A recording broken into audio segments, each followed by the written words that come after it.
இன்றைக்கி 11% growth தமிழ்நாட்டுக்கு வந்துடுச்சுன்னு 2 வாரத்துக்கு முன்னால் பெருசாக பெருமை பீத்திக்கினாங்கல்ல ஆளும் கட்சியும் அவருடைய தொங்கு சதைகளான ஊடகங்களும். அந்த 11% growth வந்து இந்த மைக்ரன்ஸ் இல்லைன்னா உனக்கு வந்திருக்குமா?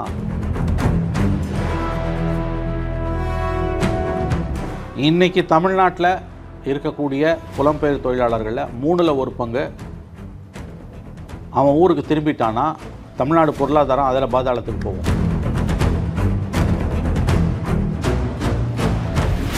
அவன் இங்கே உள்ளே வரது மூலமாக உன்னோட அரசியல் களம் மாறும்னா அவனை உள்ளே விடாது. எனக்கு மைக்ரன்ஸ் வேணான்னு சொல்லு. பீத்திக்கிறீங்கல்ல, தமிழ்நாட்டு தான் வந்து இந்தியாவிலே வந்து நம்பர் 1 தொழில் மாநிலம்னு. நாங்கள் மகாராஷ்டிரா மிஞ்சிட்டோம், குஜராத்தை மிஞ்சிட்டோம், வேலை வாய்ப்பில் கர்நாடகாவை மிஞ்சிட்டோம், இத்தனை $1 பில்லியன் வந்துடுச்சு. ஆனால் எவ்வளோ ஒயிட் பேப்பர் கேட்டால் அது கிடையாது.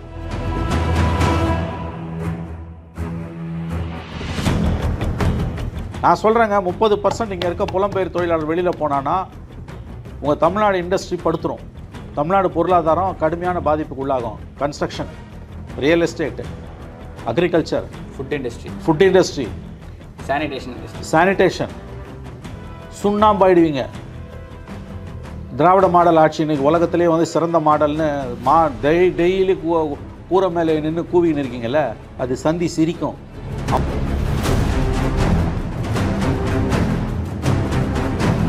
ஆமாம், நீ இலங்கையிலேருந்து வந்து அவனுக்கு வாக்குரிமை கொடுக்குன்னு கேட்கறல, அது எவ்வளோ அயோக்கியத்தனமானது. அவனுக்கு எதுக்கு வாக்குரிமை கொடுக்கணும்? அவன் இன்னொரு நாட்டுக்காரன். மார்வாடிக்கு எதிராக வீடியோ போடுவான் யாருங்க? நான் கேட்குறேங்க, வெறும் சீமான் கட்சிக்காரன் மட்டும் போடல. எலெக்ஷன் கமிஷன் தன்னுடைய நம்பகத்தன்மை இழந்து விட்டது என்பது உண்மை. அது கிட்டத்தட்ட பிஜேபியோட கூலி படையாக மாறி இருக்கிறது. எதிர்கட்சியோட நிதிகள் முடக்கப்பட்டது, காங்கிரஸ் கட்சியோட நிதியை முடக்கப்பட்டது. பச்சையாக அப்பட்டமான ஜனநாயக படுகொலையை மோடி நிகழ்த்தும் போது கையது கொண்டு மெய்யது பொத்தி வேடிக்கை பார்த்தது எலெக்ஷன் கமிஷன். இது ஒரு கேடுகட்ட எலெக்ஷன் கமிஷன். இது தன்னுடைய சுயத்தை இழந்து, தன்னுடைய நம்பகத்தன்மை இழந்து, தன்னுடைய மானம், மரியாதை, அரசியல் சாசனம் கொடுத்த உரிமை எல்லாத்தையும் இழந்து இன்றைக்கு வந்து மோடி காலடியில் உட்கார்ந்திருக்கக்கூடிய ஒரு அமைப்பாக அது மாறிவிட்டது. இதுதான் உண்மை. எலெக்ஷன் கமிஷனருக்கு இருக்க பவருக்கு அடுத்த நாளே என்ஃபோர்ஸ்மெண்ட் டைரக்டர் அவர் சம்மன் பண்ணி ஒரு லெஃப்ட் ரைட் வாங்கியிருக்கலாம். ஒன்றுமே தலையிடல. அவங்க இந்த கேள்வி கேட்கும்போது இதிலெல்லாம் ஆன்கோயிங் கேசஸ்லாம் நாங்கள் தலையிட முடியாதுன்னா, என்றைக்கு எலெக்ஷன் கமிஷனர்ஸை தேர்ந்தெடுக்கிறதுல வந்து தலைமை நீதிபதிக்கு இடம் இல்லை, மத்திய அமைச்சர் ஒருத்தர் இருப்பார், பிரதமர், மத்திய அமைச்சர், எதிர்க்கட்சி தலைவர் கொண்டு வந்தாங்களோ அன்றைக்கே மோடி அரசாங்கத்தோட அராஜகம், அட்டுவழியம், ஐட்சாட்டியம், அகம்பாவம், ஆணவம் தலைவிரித்து ஆட ஆரம்பித்தது. வந்து ராகுல் காந்தி வந்து எலெக்ஷன் கமிஷனை இழிவுபடுத்திட்டாரு, மன்னிப்பு கேட்கணும்னு சொல்கிறீங்க. இதே தான் அனுராக் தாக்கூர் பண்ணார். அதுக்கு என்ன சொல்கிறேன்னு போது நெக்ஸ்ட் கொஸ்டின்றார். கூச்சம், நாச்சம், வெக்கம், மானம் எதுவும் 1% கூட இல்லாத ஒரு கேடுகட்ட எலெக்ஷன் கமிஷனர். சொந்த மாநிலத்திலேருந்து 6 மாதம் வெளியில் இருக்கும் பட்சத்தில் எந்த மாநிலத்தில் அவன் தங்கியிருக்கானோ அந்த பகுதியோட தொகுதி வேட்பாளரை தன்னை அவன் பதிவு செய்து கொள்ளலாம். இது இந்திய அரசியலமைப்பு சாசனம் கொடுத்துருக்கக்கூடிய உரிமை. அப்போ எங்களுக்கு 1 கோடி பேர் இங்கே வந்திருக்காங்க, அதில் 30 லட்சம் பேர் ஓட்டர் ஆகணும்னு விரும்புகிறாங்கன்னா அவங்களுக்கு கொடுத்து தான் ஆகணும். தட்ஸ் த லா. அதில் வந்து இங்கே வந்து மார்வாடி வந்துடுவான், அவன் வந்துடுவான், இவன் வந்துடுவான், இது வந்து வடவராதிக்கம்லாம் வந்து வடவராதிக்கம்லாம் திமிரான பேச்சு, அயோக்கியத்தனமான பேச்சு, மக்களை பிரித்தாளக்கூடிய சூழ்ச்சி. இது இனவெறி மாதிரி, இது வந்து பிராந்திய வெறி.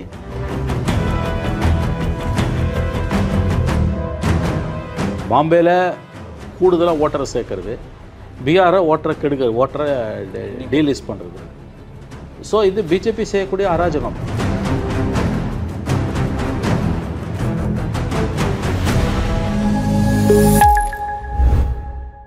நாதஸ்நேயர்களுக்கு வணக்கம். அரசியல் பல பரபரப்பான கட்டங்களை நோக்கி நகர்ந்து கொண்டு இருக்கிறது. அது குறித்து விவாதிக்க மூத்த பத்திரிகையாளர் திரு மணி அவர்கள் நம்ம இணைந்திருக்கிறார். வணக்கம் சார். வணக்கம் சார். தமிழ்நாடு அரசியல் களம் பரபரப்பான கட்டங்களை நோக்கி நகர்ந்துட்டு இருக்கு.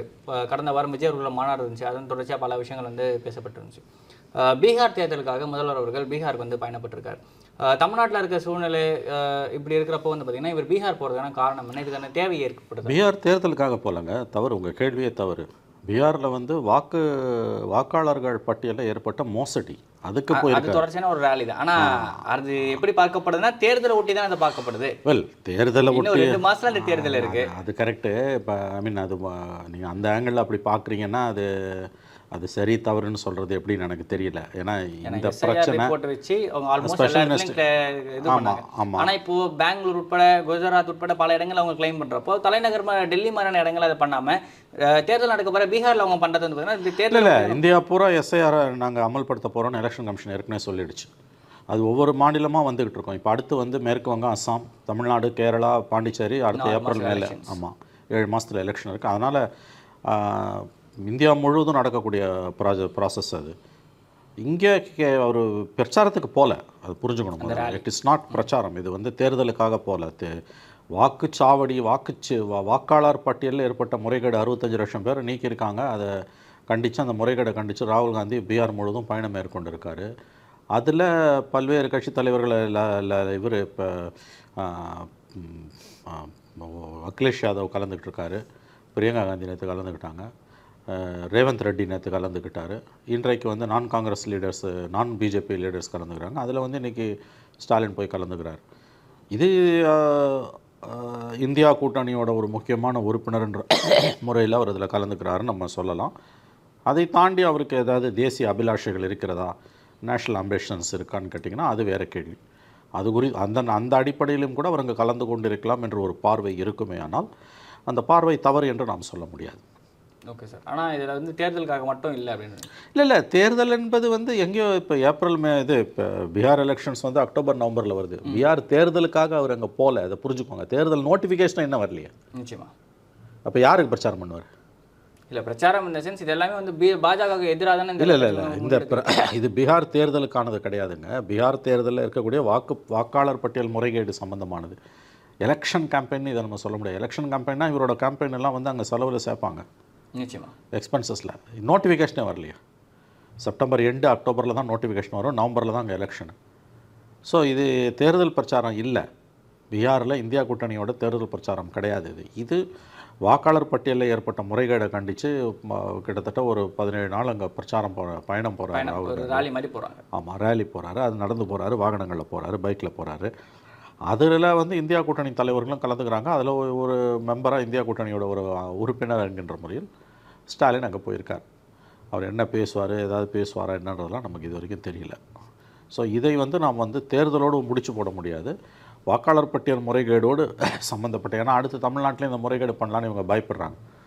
அந்த பயம் நியாயமானதும் கூட. அதனால் இவர் அங்கே போயிருக்காருன்னு தான் நம்ம அதை எடுத்துக்கொள்ள வேண்டும். ஆனால் தமிழ்நாடை பொறுத்த வரைக்கும் தமிழ்நாட்டில் இருக்க பூத் ஏஜென்ட்லேருந்து எல்லாருமே ஓரளவுக்கு தெளிவாக இருக்காங்கன்ற மாதிரி பார்வை பார்க்க வேண்டியது இருக்குது. ஆனாலுமே கள்ள ஓட்டு சார்ந்த விஷயங்கள் வந்து பரவலாக எல்லாம் நம்ம தேர்தலையும் பார்த்துக்கிட்டு தான் இருக்கும். தமிழ்நாடு மாதிரியான இடங்களில் இது சாத்தியமாகும்னு நினைக்கிறீங்களா? பூத் ஏஜென்ட்ஸ் வந்து சவுத்தில் தமிழ்நாட்டில் ஸ்ட்ராங்காக இருக்க மாதிரி வட இந்தியாவில் இல்லை, குஜராத்தில் இல்லை. இப்போ நமக்கு 68,000 பூத்தில் கிட்டத்தட்ட 2,10,000 பூத் ஏஜென்ட்ஸ் இருக்காங்க. வேறு சங்கெல்லாம் நீங்கள் பார்த்தீங்கன்னா வந்து 40,000 பூத்துக்கு குஜராத்தெல்லாம் 10,000 11,000 பூத் ஏஜென்ட் தான் இருக்கான். மற்ற மாநிலங்களை விட இங்கே மிக மிக வலுவாக இருக்காங்க. திமுக அண்ணா திமுக 2 பேருமே கண்ணில் விளக்கண்ணியை ஊற்றிட்டு பார்க்குறாங்க. பட் ஸ்டில் எலெக்ஷன் கமிஷன் ஏதாவது தில்லாலங்கடி வேலை பண்ணணும் அப்படின்னா தாராளமாக அவங்க பண்ணலாம். அங்கே பண்ணுற அளவுக்கு இங்கே பண்ண முடியுமானா ஐ திங்க் அதுக்கு வாய்ப்பு குறைவு. ஏன்னா இங்கே பொலிட்டிக்கல் பார்ட்டிஸ் ரொம்ப ஸ்ட்ராங்காக இருக்காங்க. இதே அளவு வலிமையுடன் அங்கே இருந்திருந்தாங்கன்னா இந்த அளவு 65 லட்சம் பேரை கூட நீக்கியிருக்க முடியாது. அங்கே அவங்க பலவீனமாக இருப்பதன் விளைவு தான் வந்து இந்த காரியத்தை அவங்க பண்ண ஆரம்பிச்சிருக்காங்க. எலெக்ஷன் கமிஷன் வந்து பிஜேபி உசுப்பி விட்டு எலெக்ஷன் கமிஷன் பண்ணுது. இவங்க எலெக்ஷன் கமிஷன் தன்னுடைய நம்பகத்தன்மையை இழந்து விட்டது என்பது உண்மை. அது கிட்டத்தட்ட பிஜேபியோட கூலி படையாக மாறி இருக்கிறது. எலெக்ஷன் என்ஃபோர்ஸ்மெண்ட் டைரக்டரேட் எப்படி ஒரு கூலி படையோ, இது வந்து எலெக்ஷன் கமிஷனை கூலி படைன்னு சொல்ல முடியாது. இப்போதைக்கு அது வந்து ஒரு கொத்தடிமையாக கைப்பாவையாக இருக்குது. ஆனால் கான்ஸ்டியூஷனல் வைஸ் வந்து பார்த்தீங்கன்னா எலெக்ஷன் வந்து ஒரு ஹையஸ்ட் அத்தாரிட்டின்ற ஒரு விஷயம். கண்டிப்பாக அது ஒரு இண்டிபெண்டன்ட் பாடி. அந்த இண்டிபெண்டன்ட் பாடிக்கு இவ்வளோ பலம் இருக்கிறது 1991-96 காலகட்டத்தில் டிஎன் சேஷனுடைய தொடர் பிரச்சாரங்களால் தான் நமக்கு தெரிய வந்தது. அவர் தான் சொன்னார் எலெக்ஷன் கமிஷன் ஆஃப் இந்தியா, அது election commission government of India கிடையாது. ரொம்ப பேர் என்ன நினச்சிட்டு இருந்தோம், it's one of the part of the government நினச்சிட்டு இருந்தோம். One of the parts of the government நினச்சிட்டு இருந்தோம். நிச்சயமாக அப்படி இல்லை. ஜுடிஷியரி எப்படி இண்டிபெண்டன்ட் பாடியோ, ரிசர்வ் பேங்க் எப்படி இண்டிபெண்டன்ட் பாடியோ, அந்த அளவுக்கு ரிசர்வ் பேங்க்கு கூட கவர்மெண்ட் ஆஃப் இந்தியா கண்ட்ரோல் இருக்குது. ஜுடிஷியரிக்கு மாதிரி, ஃபினான்ஸ் கமிஷன் மாதிரி, சிஏஜி மாதிரி எலெக்ஷன் கமிஷன் ஆஃப் இந்தியாவும் ஒரு இண்டிபெண்டன்ட் பாடி, கம்ப்ளீட்லி இண்டிபெண்டன்ட் பாடி. அது மோடி அரசாங்கத்தில், மோடி காலத்தில் மோடியோட கை கூலியாக, கை பாவையாக, கொத்தடிமையாக மாறிப்போச்சு. இல்லாட்டி தேர்தல் அனௌன்ஸ் பண்ண பிறகு ஒரு முதலமைச்சரை கெஜ்ரிவாலை கைது பண்ணுறாங்க, எலெக்ஷன் கமிஷன் அமைதியாக அதை வேடிக்கை பார்க்குது. ஆக்சுவலாக எலெக்ஷன் கமிஷனருக்கு இருக்க பவருக்கு அடுத்த நாள் என்ஃபோர்ஸ்மெண்ட் டைரக்டர் அவர் சம்மன் பண்ணி ஒரு லெஃப்ட் ரைட் வாங்கியிருக்கலாம். ஒன்றுமே தலையிடல அவங்க. இந்த கேள்வி கேட்கும்போது இதிலெல்லாம் ஆன்கோயிங் கேசஸ்லாம் நாங்கள் தலையிட முடியாதுன்னாங்க. அது மட்டும் இல்லாமல் பல கட்சிகளோட நிதிகள் எதிர்கட்சிகளோட நிதிகள் முடக்கப்பட்டது. காங்கிரஸ் கட்சியோட நிதியை முடக்கப்பட்டது. பச்சையாக அப்பட்டமான ஜனநாயக படுகொலையை மோடி நிகழ்த்தும் போது கையது கொண்டு மெய்யது பொத்தி வேடிக்கை பார்த்தது எலெக்ஷன் கமிஷன். இது ஒரு கேடுகட்ட எலெக்ஷன் கமிஷன். இது தன்னுடைய சுயத்தை இழந்து, தன்னுடைய நம்பகத்தன்மை இழந்து, தன்னுடைய மானம், மரியாதை, அரசியல் சாசனம் கொடுத்த உரிமை எல்லாத்தையும் இழந்து இன்றைக்கு வந்து மோடி காலடியில் உட்கார்ந்திருக்கக்கூடிய ஒரு அமைப்பாக அது மாறிவிட்டது. இதுதான் உண்மை. ஆனால் இப்போது அதுக்கு நம்ம சுப்ரீம் கோர்ட்டில் கேஸ் போயிட்டு இருந்தாலுமே இதுக்கு என்ன ஒரு சொல்யூஷனாக இருக்குன்னு ஒரு கேள்வி இருக்குல்ல? ஆமாங்க, இருக்கிற சட்டத்தின்படி தான் அதை இன்டர்பிரட் பண்ண முடியும். இருக்கிற சட்டங்களை வந்து சுப்ரீம் கோர்ட் எப்படி வேணால் இன்டர்பிரட் பண்ணும். நியாயப்படி பார்த்தா எலெக்ஷன் கமிஷன் தன்னோட பவர் அசர்ட் பண்ணியிருந்ததுன்னா, டிஎன் செஷன் பண்ண மாதிரி இப்போ இருக்க எலெக்ஷன் கமிஷனர்ஸ் அசர்ட் பண்ணியிருந்தாங்கன்னா இன்னும் பெரிய அளவில் மோடி கவர்மெண்ட்டோட முட்டல் மோதல் வந்திருக்கும். சுப்ரீம் கோர்ட் இன்னும் வெளிப்படையாக தலையிட்டு எலெக்ஷன் கமிஷனை காப்பாற்றிருக்கோம். மோடி அரசு தலையில் குட்டு வைத்திருக்கோம். என்றைக்கு எலெக்ஷன் கமிஷனர்ஸை தேர்ந்தெடுக்கிறதுல வந்து தலைமை நீதிபதிக்கு இடம் இல்லை, மத்திய அமைச்சர் ஒருத்தர் இருப்பார், பிரதமர், மத்திய அமைச்சர், எதிர்க்கட்சி தலைவர் கொண்டு வந்தாங்களோ அன்றைக்கே மோடி அரசாங்கத்தோட அராஜகம், அட்டுவழியம், ஐட்சாட்டியம், அகம்பாவம், ஆணவம் தலைவிரித்து ஆட ஆரம்பித்தது. 5 ஜட்ஜ் பெஞ்சு சொல்லுதே, நீ வந்து எலெக்ஷன் கமிஷனரை தேர்ந்தெடுக்கிறது பிரதம மந்திரி, leader of the opposition, chief ஜஸ்டிஸை தூக்கி போட்டாங்க, சென்ட்ரல் கேபினெட் மினிஸ்டரை கொண்டு வரணும். மோடி இருந்தானா, மந்திரி இருந்தானா, சட்ட அமைச்சர் அவர் என்ன சொல்கிறார் அதான் கேட்க. என்ன சட்ட அமைச்சரோ வெங்காய அமைச்சரோ, கேபினெட்டில் மந்திரினா மோடி கீழ் தானே. மோடி கூட இன்னும் 10 மந்திரி இருந்தாலும் அது ஒரு ஓட்டு தானே மொத்தமாகவே. அப்போ அப்பயே கோட்டை விட்டு நம்ம நிற்கிறோம். இன்றைக்கி இங்கே வந்து நிற்குது. இப்படி ஒரு கேடுகட்ட எலெக்ஷன் கமிஷனர் இது வரைக்கும் நம்ம பார்த்துருப்போமா? கரெக்டாக கேட்குறாங்க, நீ வந்து ராகுல் காந்தி வந்து எலெக்ஷன் கமிஷனை இழிவுபடுத்துகிறாரு, மன்னிப்பு கேட்கணும்னு சொல்கிறீங்க. இதே தான் அனுராக் தாக்கூர் பண்ணார். அதுக்கு என்ன சொல்கிறேன்னு போது நெக்ஸ்ட் கொஸ்டின்றார். கூச்சம், நாச்சம், வெக்கம், மானம் எதுவும் 1% கூட இல்லாத ஒரு கேடுகட்ட எலெக்ஷன் கமிஷனர். கடந்த பாராளுமன்ற தேர்தலிலேயே எதிர்க்கட்சிகள் மேலே நடத்தப்பட்ட தாக்குதல் கொடுத்த கேள்விக்கு எந்த கேள்விக்குமே வந்து பார்த்தீங்கன்னா இவங்க 2 பேர் பதில் சொல்லவே இல்லை. அத்தனை கேள்விகள் வைக்கிறாங்க, எல்லா கேள்வியும் கடந்து போகிறாங்களே தவிர எதுக்குமே பதில் சொல்லவே கிடையாது. அமித்ஷா அவர்களுடைய அந்த சமூக நீதிக்கு எதிரான ஒரு பேச்சையோ, ஹராஸ்மெண்ட் ஒரு பர்டிகுலராக முஸ்லீம்ஸை வந்து இது பண்ணுற மாதிரியான பேச்சுக்களோ எதுவுமே வந்து இவங்க இது பண்ணவே இல்லை. அதை சார்ந்த கேள்விகளுமே தவிர்த்துட்டு போனாங்களே.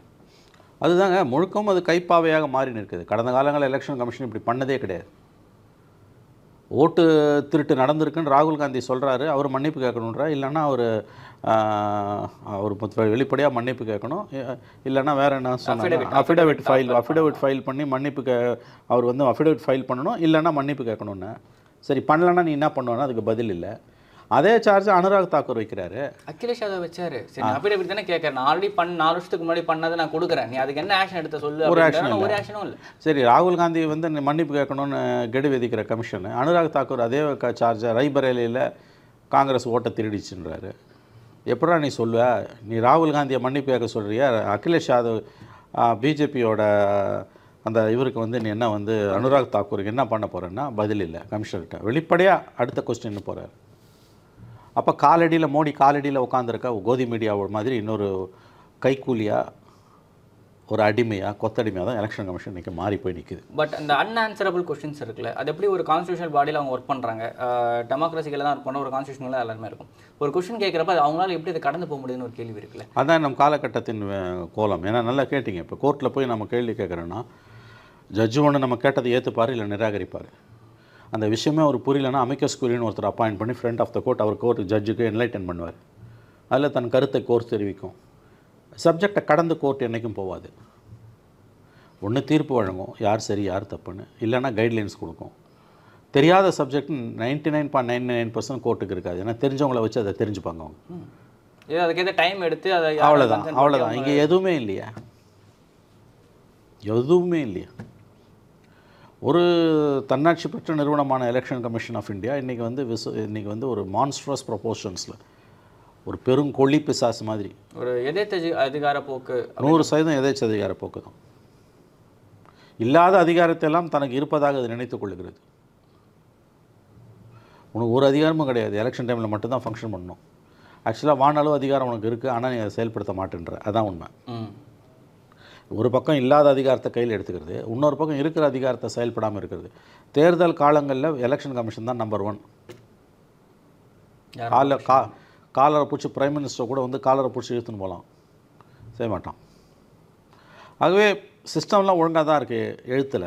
அதை அமுல்படுத்துகிற மனிதர்கள் கேவலமானவர்களாக மாறிப்போனதால் இன்று இந்தியா சுடுகாட்டை நோக்கி போய்கொண்டிருக்கிறது. அவ்வளோதான், சவக்குழியை நோக்கி இந்தியா போய்கொண்டிருக்கிறது. இப்போ தமிழ்நாடு எஸ்ஐஆர் நம்ம பற்றி பேசுகிறப்போ வந்து பார்த்திங்கன்னா 6 லட்சம் பேர் ஏறக்குறைய வந்து பார்த்தீங்கன்னா புதுசாக வந்து ஓட்டர்ஸில் சேர்க்க போகிறாங்க வெளிமாநிலத்தவர்கள் அப்படின்ற ஒரு விஷயம் வந்து பேசப்பட்டு இருந்துச்சு. அதுக்கான வாய்ப்பு இருந்தால் நம்மளோட எக்ஸிஸ்டிங் ஓட் பேங்க்ன்றது அடிவாங்கல்ல, அது எப்படி தமிழ்நாடு? இது ஒரு சிக்கலான விஷயம். நீங்கள் வந்து எஸ்ஐஆரில் இருக்கக்கூடிய எலிஜிபிள் ஓட்டர்ஸை நம்ம வந்து ஒருத்தரை கூட மிஸ் பண்ணக்கூடாது. ஒருத்தரை கூட வந்து தகுதி உள்ளவர்களை ஓட்டர் லிஸ்ட்டில் வந்து டெலீட் பண்ணக்கூடாது. புதுசாக சேர்க்குறவன்றவன் அவன் விரும்பி சேர்த்தானா அதை நீங்கள் தடுக்க முடியாது. உங்களுடைய மக்கள் பிரதிநிதித்துவ சட்டப்படி இந்தியா முழுவதும் ஒரு மாநிலத்திலிருந்து இன்னொரு மாநிலத்துக்கு வேலைக்காக போகிறவர்கள், அது என்ன வேலையோ கூலி வேலையோ அறிவு ஜீவிதமோ அந்த வேலையை நோக்கி போகிறவர்கள் 6 மாதத்திற்கு மேலே அந்த இடத்தில் தங்கிவிட்டால் அந்த பகுதியில் அவங்க தங்களை வாக்காளர்களாக பதிவு செய்து கொள்ளலாம்.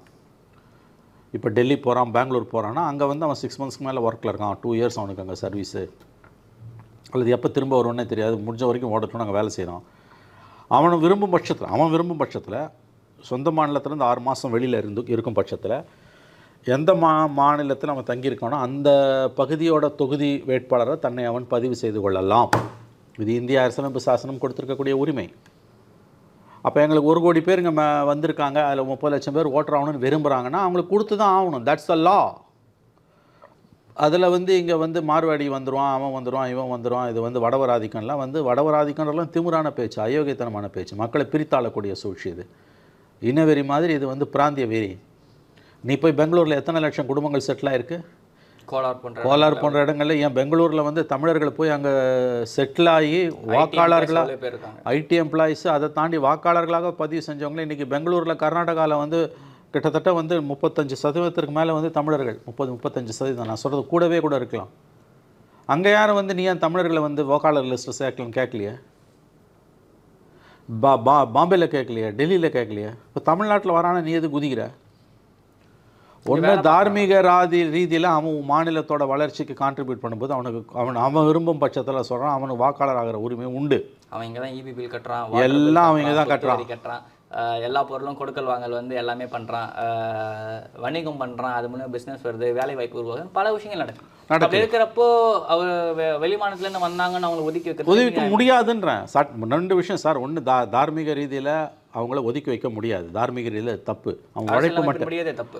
அவன் உள்ள முதல்ல தார்மீக ரீதியில் பேசுனேன். தார்மீக ரீதியில் அது தப்பு. அவன் உழைப்பை நீ சுரண்ட, அவனால தான் நீ வளர்ற. இன்றைக்கி 11% growth தமிழ்நாட்டுக்கு வந்துடுச்சுன்னு 2 வாரத்துக்கு முன்னால் பெருசாக பெருமை பீத்திக்கினாங்கல்ல ஆளும் கட்சியும் அவருடைய தொங்கு சதைகளான ஊடகங்களும். அந்த 11% growth வந்து இந்த மைக்ரன்ஸ் இல்லைன்னா உனக்கு வந்திருக்குமா? இப்போ லிஸ்ட் எடுக்கிறதுக்கு ஒரு லிஸ்டிங்கும் அவன் இல்லைன்னா உன்னோட சோகால்டு growth வந்திருக்குமா? 11 வருஷம் 14 வருஷம் பொறுத்து தமிழ்நாடு வளர்ச்சி பாதைகள்னு திருமண பக்கம்லாம் உங்களுக்கு நீங்களே மாலை போட்டுக்கிட்டு, திரும்ப பக்கம் பில்டிங் கன்ஸ்ட்ரக்ஷன், பிரிட்ஜ் கன்ஸ்ட்ரக்ஷன் எல்லாத்துலேயும் அவங்க தானே வேலை பார்க்குறான். அவனை போய் வந்து இன்றைக்கி அவன் ஓட்டுரிமையை கொடுக்கூடாதுன்னு எப்படி நீ சொல்லுவேன்? சட்டப்படி அவன் 6 மாதம் எங்கே இருக்கானோ அந்த இடத்துல வாக்காளராக பதிவு செய்கிற உரிமை அவனுக்கு இருக்குது. இதே மாநில அரசும் அரசு சார்ந்த கட்சிகளும் தான் வந்து பார்த்திங்கன்னா, ஒரு மாணவி 10ஆம் வகுப்பு தேர்வில் தமிழில் பீகார் மாணவி ஒருத்தங்க தமிழில் 94 மார்க் எடுத்தாங்கன்னு சொல்லிட்டு பெருமையாக பேசி போடுறாங்க. அவங்களுக்கு வாக்குரிமை கொடுக்குறது என்ன பிரச்சனை? கல்வி உரிமை இல்லைங்க. வாக்குரிமையை தமிழ்நாடு கவர்மெண்ட் ஒன்றும் கொடுக்க முடியாது. வாக்குரிமை கொடுக்கறது மத்திய அரசாங்கத்தோட இது எலெக்ஷன் கமிஷனோட வேலை. இன்னொரு முக்கியமான விஷயங்க, அவன் ஓட்டர் லிஸ்ட்டில் அவனுக்கு பேர் சேரணுமா சேரக்கூடாதா? பீகார்லேருந்து ஒருத்தன் வந்திருக்காங்க. இங்கே பீகார்லேருந்து வந்த ஒருத்தன் இங்கே 2 வருஷமாக இங்கே வேலை செஞ்சுட்ருக்கான். அவன் இன்னும் 2 வருஷமோ 4 வருஷமோ இங்கே தான் வேலை செய்ய போகிறான். அவன் வேலை இங்கே அந்த மாதிரி இருக்குது. அவன் பீகாரில் போய் ஓட்டு போட முடியாது, டைம் இல்லை அவனுக்கு. அவன் இங்கே இருக்கக்கூடிய இடத்துல தன்னை வாக்காளராக பதிவு செஞ்சுக்கணும்னு விரும்பினான்னா அவனுக்கு வாக்குரிமை கொடுக்கறத தவிர வேறு எந்த ஆப்ஷனும் அரசுக்கு கிடையாது, எலெக்ஷன் கமிஷனுக்கு கிடையாது. கவர்மெண்ட் ஆஃபீஸர்ஸ் பல பேர் அப்படி தான் ஒர்க் பண்ணிட்டு இருக்காங்க. ஐபிஎஸ், ஐஏஎஸ் பல பேர் அப்படி தான் ஓட்டு போட்டு அவன் வந்து இந்திய குடிமகன் 6 மாதங்களுக்கு மேலே அவன் எங்கே தங்கியிருக்கானோ அந்த பகுதியில் தன்னை வாக்காளராக அவன் பதிவு செஞ்சுக்க முடியும். இதில் 2 லட்சம் பேரா 20 லட்சம் பேரா 300 லட்சம் பேர் எவ்வளோ லட்சம் பேர் இருந்தாலும் அவர்கள் விரும்பினால் வாக்காளர்களாக பதிவு செய்துக்கலாம். ஆனால் ஒன்று ஞாபகம் வச்சுக்கோங்க, அதில் பெரும்பாலானவங்க பதிவு செய்ய விரும்ப மாட்டாங்க, தன் மாநிலத்துக்கு போயிடணும்னு தான் நினைப்பாங்க. இதை நம்ம புரிஞ்சுக்கணும். ஆனால் நடைமுறையில் அது அப்படி இருந்தாலும் இன் பிரின்சிபல் அவன் 2 லட்சமோ 30 லட்சமோ 6 லட்சமோ 60 லட்சமோ தமிழ்நாட்டில் இருக்கக்கூடிய புலம்பெயர் தொழிலாளர்கள் இங்கு அந்த க்ரைட்டீரியா ஃபுல்ஃபில் பண்ணும் பட்சத்தில் அவங்க விரும்பும் பட்சத்தில் அவங்க விரும்பும் பட்சத்தில் அவங்களுக்கு வந்து ஓட்டுரிமை வேணும்னு நினைக்கிறாங்கன்னா கொடுப்பதை தவிர தேர்தல் ஆணையத்துக்கு வேறு எந்த ஆப்ஷனும் கிடையாது. ஆனால் அச்சம் சார்ந்த விஷயங்கள் எப்படி சீமான் போன்ற கட்சிகள்லாம் எழுப்புறாங்க அப்படின்னு பார்த்தீங்கன்னா, இப்போ திருப்பூர் போன்ற இடங்களில் வடமாநிலத்தவர்கள் அதிகமாக இருக்கா பட்சத்தில் அங்கே அவங்க வந்து ஓட்டர்ஸ் ஆகிட்டாங்க அப்படின்னா அவங்க செலக்ட் பண்ணது பிஜேபி கேண்டிடேட்ஸாக தான் இருக்கும். அப்படி இருக்கிறப்ப அந்த ஒரு விஷயத்தை எப்படி இது கோல் போஸ்ட்டை மாற்றுறது. சட்டப்படி தான் வாழணும், இஷ்டப்படி வாழ முடியாது. அப்படின்னா நீ வந்து மைக்ரேஷனே ஸ்டாப் பண்ணு. மைக்ரேஷனை ஸ்டாப் பண்ணு. ஒரு பக்கம் உனக்கு மைக்ரேஷன் வேணும். 2 ஆண்டுகளுக்கு முன்பு இங்கே இருக்கக்கூடிய மைக்ரேன்ஸ் மேலே அட்டாக் வந்தப்போ தமிழ்நாட்டில் இருக்கக்கூடிய முற்போக்காளர்கள், பொது உடைமை கட்சிகள், ஏன் தமிழ்நாடு அரசாங்கம், முதலமைச்சர் ஸ்டாலினை புலம்பெயர் தொழிலாளர்கள் எங்களுக்கு வேண்டும், இருகரம் கூப்பி வரவேற்கிறோம், அவங்களை நாங்களை காப்பாற்றுவோம் அப்படின்லாம் சொன்னாங்க. ஏன் சொன்னாங்க? உங்களுக்கு வேலை செய்ய ஆள் இல்லை. அப்போ வந்து மிஸ்சீஃப் பண்ணி வீடியோ போட்ட ஒருத்தனை பீகாரில் பிஜேபிக்காரனை இங்கேருந்து போய் தூக்கிட்டு வந்தீங்க. அவன் ஒரு 7-8 மாதம் மதுரையில் இருந்தான் ஜெயிலில். ஆமாம் பிஜேபி இப்போ ஆஃபீஸ் பேர். ஆமாம், இப்போ மறுபடியும் அவன் ரிலீஸ் ஆகி போயிட்டான். இப்போ அங்கே மறுபடியும் பிஜேபியில் அவனுக்கு பொறுப்பு கொடுத்துருக்காங்க. அப்போ வந்து புலம்பெயர் தொழிலாளர்களோட பாதுகாப்பை கவனத்தில் கொண்டு தமிழ்நாட்டில் உள்ள எல்லா முற்போக்காளர்களும் பேசினாங்க. முதலமைச்சரும் வந்து அவர்களை தமிழ்நாடு காப்பாற்றும் பாதுகாக்கும்னாரு. இது வெறும்னே வந்து அவன் நம்ம ஒன்றும் அவனுக்கு வந்து ஃபேவர் பண்ணுறோன்னு நினைக்காதீங்க. நம்ம ஃபேவர் பண்ணுறோம், அவனும் நமக்கு ஃபேவர் பண்ணுறான். இன்றைக்கி தமிழ்நாட்டில் இருக்கக்கூடிய புலம்பெயர் தொழிலாளர்களில் 3ல் 1 பங்கு அவன் ஊருக்கு திரும்பிட்டானா தமிழ்நாடு பொருளாதாரம் அதில் பாதாளத்துக்கு போகும். அத்தியாவசிய பணிகளுக்கு ஆள் இல்லாமல் சுற்றிட்டு இருப்பீங்க. ஏன் அப்படின்னா செக்யூரிட்டி வேலையிலேருந்து எல்லாம் பாஸ்போர்ட் கார்டுலேருந்து எல்லாருலேயும் அங்கே. அப்போ அவனை வந்து நீங்கள் வந்து எப்படி வந்து அவனுக்கு இதில் வந்து தார்மீக ரீதியில் அவனுக்கு வாக்குரிமை வேணும்னு அவனை நினச்சா கொடுக்கணும் அப்படின்னு நான் சொல்கிறேன். ஒன்று, தார்மீக ரீதியை கூட தள்ளி வைங்க. நீங்கள் மாரல் ஆட்டிடியூடில் கூட பேச வேண்டாம், மாரல் டர்பிடியூடில் பேச வேணாம். சட்டப்படி பேசுங்க. நம்ம சட்டப்படி தான் வாழணும், இஷ்டப்படி வாழ முடியாது. சட்டம் என்ன சொல்லுது? 6 மாதங்கள் அவன் எங்கு தங்கி பணிபுரிகிறானோ அவன் விரும்பினால் அந்த பகுதியில், அந்த பிராந்தியத்தில், அந்த தொகுதியில் அவன் தன்னை வேட்பாளராக பதிவு செய்து கொள்ளலாம், வாக்காளராக பதிவு செய்து கொள்ளலாம். இதுதான் சட்டம். இந்த சட்டம் நடைமுறையில் இருக்கிற வரைக்கும் நீ எப்படி வந்து அவனுக்கு வந்து வாக்குரிமை கொடுக்கக்கூடாது, அவன் பிஜேபிக்கு போடுவான், வெங்காயத்துக்கு போடுவான், அவன் பிஜேபிக்கு போடுறான், XYZக்கு போடுறான், எந்த தெருப்பூதிக்கு போடுறான், அது கவலை கிடையாது. ஏன் உனக்கு மட்டும்தான் போடணுமா?